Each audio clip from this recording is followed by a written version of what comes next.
자, 개념 10번 샌드위치 정리에 대한 얘기 해보도록 하죠.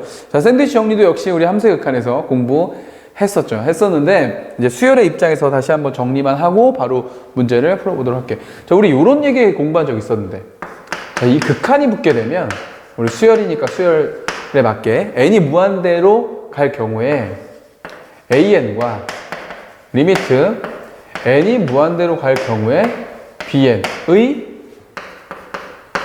대소비교. 자, 요거를 일단 먼저 알고 그 다음에 샌드위치 정리를 해줘야 되겠지. 요 두 녀석의 대소비교에 대해서 우리 요런 거 있죠. an이라는 수열보다 bn이라는 수열이 더 커. 그러면 자, 리미트 n이 무한대로 갈 때 an과 리미트 n이 무한대로 갈 때 bn 에 대한 크기 비교에 대해서 얘들아 당연히 an이라는 수열보다 bn이라는 수열이 더 큰데 이거 진행될수록 얘가 항상 더 커. 근데 이게 무한번째, 그러니까 한없이 간다고 해서 갑자기 역전현상이 일어날까요? 네, 그렇진 않지.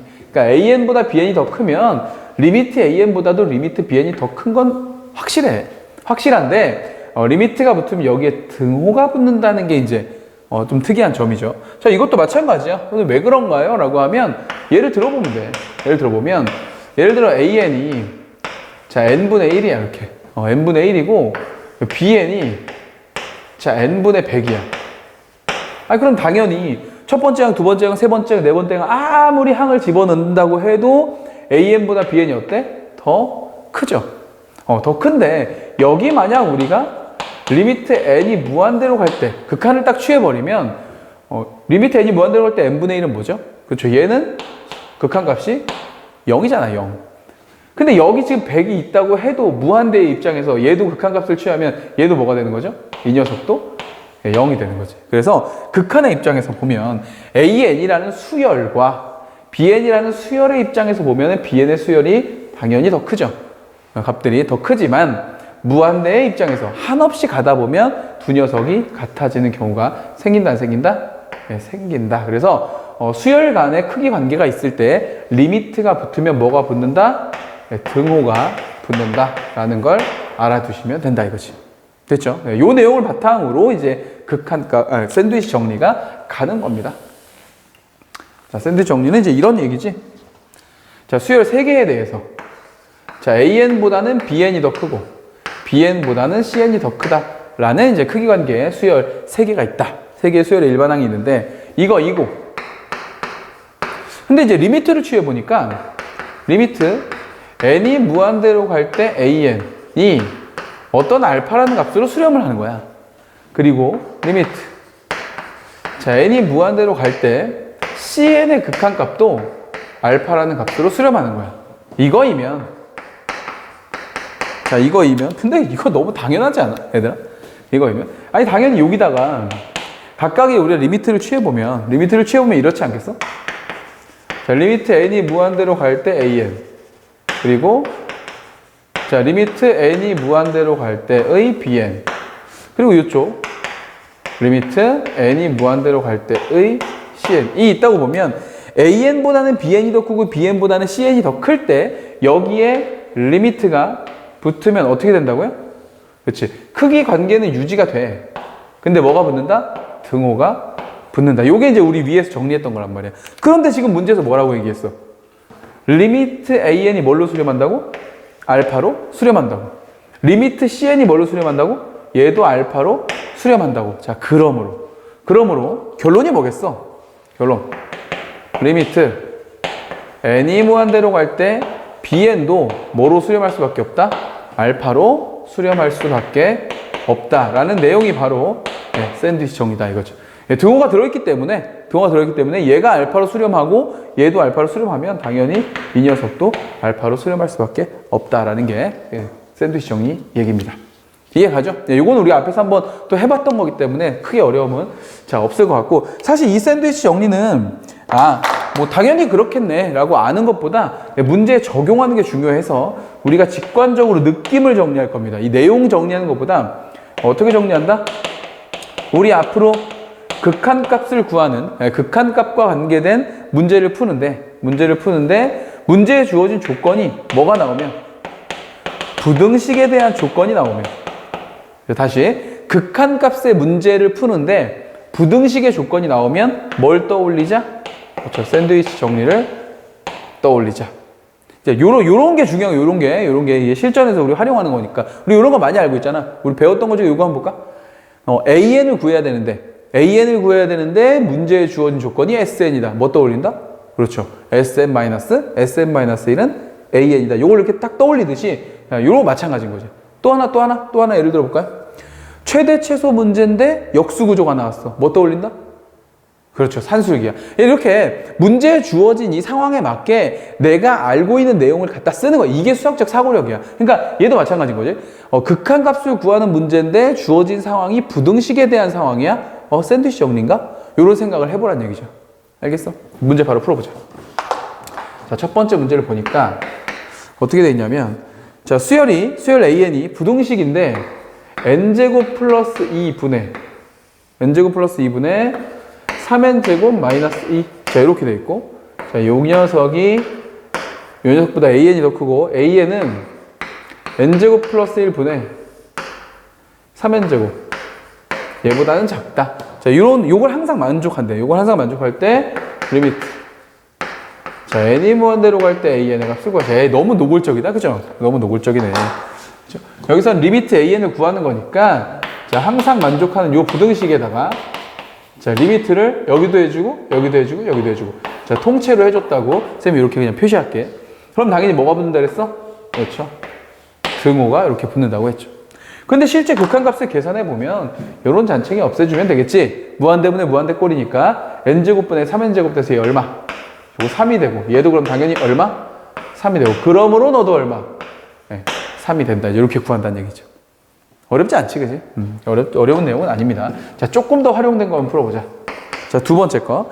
수열 AN이 모든 자연수. 자, 모든 자연수. 이런 조건은 꼭 잘 봐줘야 돼요.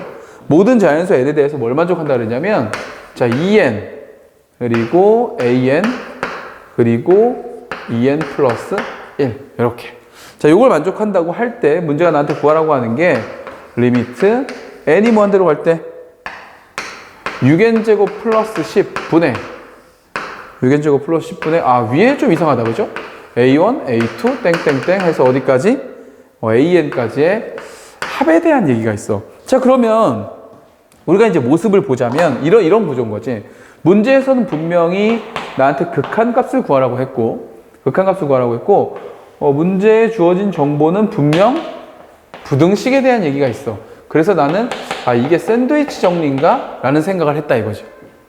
자, 그런데 실제 내가 구해야 되는 극한값은 AN을 구하는 게 아니고 뭐의 정체를 알아야 되냐면 SN의 정체를 알아야 되는 거야.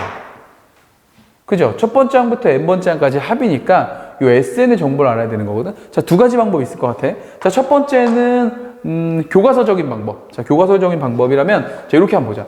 어차피 모든 n에 대해서 만족하는 부등식이잖아. 그죠? 만족하는 부등식이니까 모든 자연수 n에 대해 성립함으로 n에다 1부터 넣어보죠. 이걸 찾아보기 위해서. 넣어볼게. n에다 만약에 1을 집어넣었다.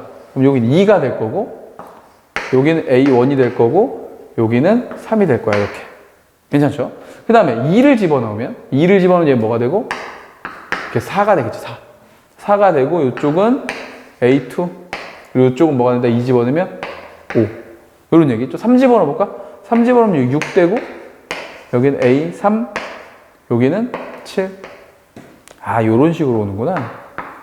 이렇게, 그죠? 이런 식으로 오면 n번째까지 간다 그러면 얘는, 그렇지, 2n. 이쪽은 an, 이쪽은 2n 플러스 1. 이렇게 있는데, 지금 이 문제가 나한테 원한 건 요 녀석들이 아니라, 요 가운데 있는 요 라인을 모두 다 어떻게 했다? 더했다 이거죠. 그래서 SN을 만든 거구나, 이렇게.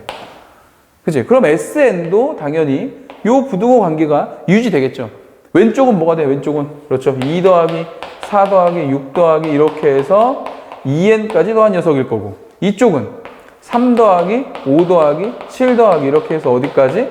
2n 플러스 1까지 더한 녀석이 되겠죠. 그럼 왼쪽과 오른쪽 식만 정리해주면 되겠다. 그러면 샌드위치 정리가 딱 성립을 할 것 같아.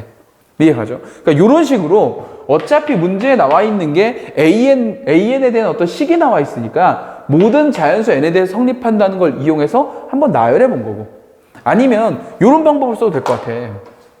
자, 쌤이 두 번째 방법은 어차피 첫 번째 항부터 n번째 항까지의 합을 표현하고 싶은 거니까 쌤 같으면 이거를 여기다 그냥 각각 시그마를 이렇게 다 해버리는 거죠. 어차피 모든 항에 대해서 다 성립하니까 시그마를 그냥 딱 써버리는 거죠. 이해가? 그럼 시그마를 딱 써서 여기다 정리해보면 왼쪽은 시그마 K는 1부터 어디까지? n번째까지 여기 2K라고 써도 상관없죠. 그게 어차피 이거니까. 맞나요? 그리고 이쪽은 그냥 SN이라고 쓰면 되지. K는 1부터 N까지 AK라고 쓰면 되는 거니까. 자, 그리고 이쪽은 시그마. 다시 K는 1부터 N까지 이 자리에 2K 플러스 1이 이렇게 와줘도 되겠죠. 자, 이렇게 해서 쓰면 어차피 요거 계산한 거나 얘네 계산한 거나 같죠? 같으니까 바로 쓰지 뭐. 우리 시그마 공식 알고 있잖아. 이 앞으로 빠지고 K 공식은 2분의 N 플러스 1 이렇게 돼서 없어져서 누구만 남은 거야? N제곱 플러스 N만 남았고요. 자, 여기는 S는 그대로 있고. 됐지? 그 다음에 이쪽은 어때? 이쪽은 자, 이 앞으로 나가면 K 공식 2분의 N 플러스 1 이렇게 써주고 상수는 곱해서 적는다고 했으니까 이렇게 되겠죠. 맞아요? 시그마의 성질. 그래서 요건 이렇게 약분되면 얘는 N제곱에 플러스 N인데 여기 N이 있기 때문에 플러스 2N이다. 이렇게 적어주면 SN에 대한 뭐가 나왔어? 부등식이 나와줬다. 자, 이제 샌드위치 정리 가면 되는데, 자, 위에 우리 SN만 있는 게 아니라 분모 자리에 6N제곱 플러스 10도 있으니까 통째로 만들어주죠. 자, 이거 나눠주면 되잖아. 이렇게 해서 각각의 항을 뭘로? 6N제곱 플러스 10으로 나눠서 이제 실제 내가 구하고자 하는 극한값이 나오는 식을 다 만들어냈습니다. 됐죠? 요거 우리가 찾는 게 지금 뭐야? 우리가 찾는 게 요거잖아요. 요거의 극한값이니까 뭐만 해주면 돼? 이제 리미트 n을 무한대로 통째로 보내주기만 하면 된다. 이제 이런 얘기인 거지. 그럼 이제 요게 이제 내가 구하고자 하는 값인 건데 여러분도 알죠? n이 무한대로 가면 이제 더 이상 이 잔챙이들은 필요 없잖아. 그러니까 요거 지금 어디로 수렴하고 있어요? 요 녀석. 요 녀석은 6분의 1로 수렴하고 있죠. 이쪽도 마찬가지죠? 이쪽도 이런 잔챙이들은 필요 없고 6n제곱분의 n제곱이니까 얘도 뭘로? 얘도 6분의 1로 수렴하고 있는 모습이 보인다. 리미트가 취해졌기 때문에 당연히 부등식에는 등호가 붙을 것이고 얘가 6분의 1이고 얘가 6분의 1이므로 나도 뭐가 된다? 6분의 1이 된다. 요게 이제 우리가 정리한 샌드위치 정리가 된다. 이 말이다. 이해가죠? 그래서 첫 번째 문제는 단순히 그냥 AN에 관련된 부등식이 있어서 각각 그냥 리미트만 취해서 계산하면 되는 문제였고, 두 번째는 내가 실제 구하고자 하는 이 극한값을 주어진 부등식을 통해서 찾아가는 문제였지. 네, 그래서 시험 문제는 당연히 제 2번이 나올 확률이 훨씬 높겠죠. 그래야 좀 좋은 문제가 될 테니까. 그렇죠? 수열의 규칙도 찾고 수열의 연산도 한번 이용하고 괜찮은 문제였던 것 같아요. 이해가지? 자, 이렇게 해서 정리해 주시면 되고, 자, 우린 또 다음 개념 보도록 할게요.